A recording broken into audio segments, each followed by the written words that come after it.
November 14-15 2 రోజుల పాటు విశాఖపట్నంలో జరిగే పార్ట్నర్షిప్ సదస్సుకు బడా కంపెనీల ప్రతినిధుల్ని ఆహ్వానించినట్లు తెలిపారు సీఎం చంద్రబాబు.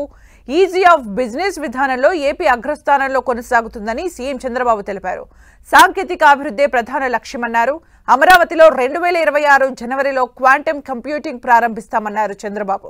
ప్రపంచ స్థాయి ప్రమాణాలతో కూడిన ఓడరేవులు ఏపీలో అందుబాటులోకి ఉన్నాయన్నారు ముఖ్యమంత్రి.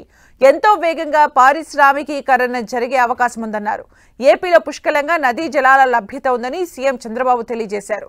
అలాగే భారత్లో సరైన సమయంలో సరైన రీతిలో సరైన నాయకత్వం అందిస్తున్న నాయకుడు ప్రధాని నరేంద్ర మోదీ అని కొనియాడారు సీఎం చంద్రబాబు.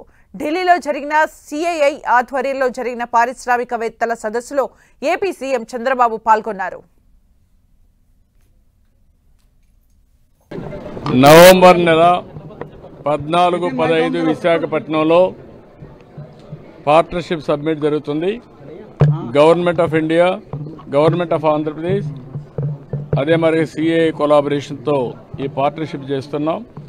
ఈరోజు ఇక్కడ చాలా కంట్రీస్ నుంచి డిప్లొమాట్స్ వచ్చారు, అంబాసిడర్స్ వచ్చారు, అదే మరి వాళ్ళ కామర్స్ మినిస్టర్స్ వచ్చారు. వాళ్ళందరినీ కూడా ఇన్వైట్ చేశాం. ఈ కాన్ఫరెన్స్ ద్వారా రాబోయే రోజుల్లో ఇండియాలో ఎలాంటి ఆపర్చునిటీస్ ఉన్నాయి, ఆంధ్రప్రదేశ్లో ఎలాంటి అవకాశాలు ఉన్నాయి, ఈరోజు అగ్రో ప్రాసెసింగ్లో బోల్డెన్ అవకాశాలు ఉన్నాయి.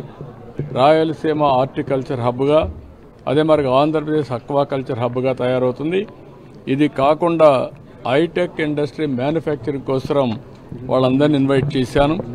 ఇదే కాకుండా ఈరోజు ఫ్యూచర్ టెక్నాలజీస్, స్పేస్ కానీ లేకపోతే క్వాంటమ్ కంప్యూటర్స్ కానీ, ఎలక్ట్రానిక్స్, డ్రోన్స్, ఏరోస్పేస్, ఇలాంటి టెక్నాలజీస్ అన్నీ కూడా పెద్ద ఎత్తున ప్రమోట్ చేయబోతున్నాం. ఈరోజు ఆంధ్రప్రదేశ్ 1000 కిలోమీటర్ సీ కోస్ట్ ఉంది.